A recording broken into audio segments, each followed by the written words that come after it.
स्थानीय ओबरा कस्बा स्थित सामुदायिक प्रबंधित प्रशिक्षण केंद्र में 2 दिवसीय आवासीय प्रशिक्षण का शुभारंभ दीप प्रज्वलित कर किया गया। प्रशिक्षण में घोरावल और कर्मा ब्लॉक से आई 48 सीआरपी दीदियों ने प्रतिभाग किया। प्रशिक्षण में राष्ट्रीय ग्रामीण आजीविका मिशन के तहत 3 करोड़ समूह सदस्यों की वार्षिक आय 1 लाख करने हेतु प्रशिक्षण कराया जा रहा है। प्रशिक्षक मास्टर ट्रेनर आशुतोष त्रिपाठी द्वारा आजीविका के प्रकार, आजीविका घटक, संसाधन और आय के स्रोत के विषय में जानकारी दी गई। आजीविका रजिस्टर में दीदियों को आय के साधन, स्रोत और पूंजी विस्तार करना भी सिखाया गया। वहीं विभिन्न विभागों के अभिसरण के बारे में जानकारी दी गई। साथ ही साथ आरएफ, सीआईएफ, सीसीएल, वीआरएफ और आजीविका फंड के बारे में जानकारी दी गई।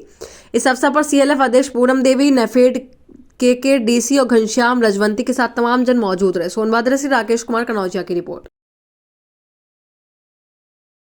आज उत्तर प्रदेश राज्य ग्रामीण आजीविका मिशन वित्तीय वर्ष 2023-24 के अंतर्गत लखपति महिला कार्यक्रम के 2 दिवसीय आवासीय प्रशिक्षण में यह ओबरा नगर में हो रहा है। तो आज हम जानना चाहेंगे कि भारत सरकार जो कि ये योजना है, तो हमारे बीच में यहाँ पे जो है Ashutosh Tripathi ji NRLM master trainer हैं। उनसे हम जानना चाहेंगे कि यह जो ये पूरी टीम आई है कहाँ से, पूरे क्षेत्र से, उसके बारे में विस्तार से बताएं। जी धन्यवाद। यह भारत सरकार की महत्वाकांक्षी परियोजना का संचालन किया जा रहा है। हमारे भारत के यशस्वी प्रधानमंत्री माननीय नरेंद्र मोदी जी का सोच था कि यह कार्यक्रम जो हमारी समूह की दीदियां जुड़ी हैं स्वयं सहायता समूहों के माध्यम से, वह अपने आजीविका का संवर्धन करती हैं और आजीविका को बढ़ावा देने के लिए उनको 15 अगस्त 2023 को वाराणसी से माननीय प्रधानमंत्री जी ने एक उद्बोधन किया और उनकी सोच ये थी कि हम देश के 2 करोड़ दीदियों को उनका इनकम जो होगा वह 1 लाख करना है। फिर उसके बाद कन्वर्ट हुआ, उसमें 2 करोड़ की जगह पे 3 करोड़ का सपना लेके हम लोग चले हैं और यह सरकार की महत्वाकांक्षी योजना का उद्देश्य है कि जो दीदियां हमारे समुदाय स्तर पे कार्य करती हैं विभिन्न कैडरों के माध्यम से, जैसे कि NRLM में राष्ट्रीय ग्रामीण आजीविका मिशन में विभिन्न कैडर के अंतर्गत हमारी दीदियां कार्य करती हैं, जैसे पशु सखी, कृषि सखी, ICRP, FNSW, बैंक सखी के साथ साथ विद्युत सखी, BC सखी। यह दीदियों के कार्य जो होते हैं वह कार्य से दीदी 10, 20, 25, 50 हजार इकट्ठा कर लेती है। सरकार की सोच है कि दीदी कोई मेहनत मजदूरी का कार्य कर रही हो या सेवाएं दे रही, कहीं प्राइवेट सेक्टर में जॉब कर रही है या THR प्रोजेक्ट में काम कर रही है, उसके साथ साथ है दीदी का आय कम है तो उसे क्यों ना हम फार्म और नॉन फार्म से जोड़ दें। जैसे उसे यदि हम समूह के माध्यम से RF, CIF, CCL और MCP और आजीविका मिशन आजीविका योजना के तहत जो फंड आते हैं वह फंड दे करके दीदी को हम बकरी पालन, मुर्गी पालन, उसके साथ-साथ मसाला, अचार बनाना, साबुन बनाना, जैसे हमारे यहाँ एक कार्यक्रम चल रहा है गोट मिल्क सोप, या हमारी समूह की दीदियाँ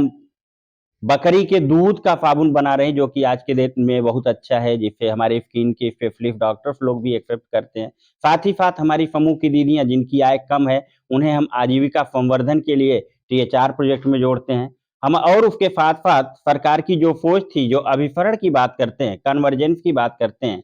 यानी कि जुड़ाव, विभिन्न विभागों के साथ या दीदियों का हम जुड़ाव करा देंगे। जैसे स्वास्थ्य विभाग है, स्वास्थ्य विभाग के साथ दीदियों को हम जुड़ाव करा देंगे, उनसे कन्वर्जेंस कराएँगे तो दीदियों को मिलने वाली प्रधानमंत्री मातृ वंदन योजना, जननी सुरक्षा योजना और उसके साथ-साथ आयुष्मान भारत के तहत गोल्डन कार्ड का स्कीम का लाभ मिल जाएगा। साथ ही साथ बिल्डिंग, कंस्ट्रक्शन, अदर वर्कर के साथ श्रम विभाग के साथ हम जोड़ सकते हैं, वहाँ पे भी उन्हें सहायता मिलेगी। ICDF के साथ हम जोड़ सकते हैं, पशुपालन विभाग के साथ जोड़ सकते हैं, मत्स्य पालन विभाग के साथ जोड़ सकते हैं और साथ ही साथ ग्राम पंचायत स्तर पे जो सेवाएँ मिल रही हैं ग्रामवासियों को, उनमें भी यदि दीदी की हमारी हिस्सेदारी होगी तो उसमें विकास होगा, गाँव का विकास होगा। गाँव में तालाब होते हैं, तालाब खाली रहते हैं, यदि हमारी दीदियाँ हैं और गाइडलाइन भी है कि दीदियों को प्राथमिकता के आधार पे उन्हें सरकारी योजनाओं और सरकारी सेवाओं में प्राथमिकता दी जाए, तो यदि तालाब है, तालाब खाली है और ग्राम पंचायत से वह समन्वय करके रेवेन्यू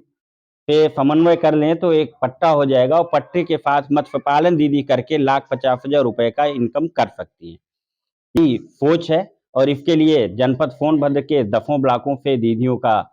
प्रशिक्षण कराया गया और उसमें आज हमारा जो अंतिम सत्र है या घोरावल और कर्मा से दीदियां आई हैं, इसमें 27 दीदियां हमारी कर्मा ब्लॉक की हैं और 25 दीदियां हमारी घोरौल ब्लॉक की हैं। तो मुझे पूरा आशा और विश्वास है कि जो दीदियां आई हैं,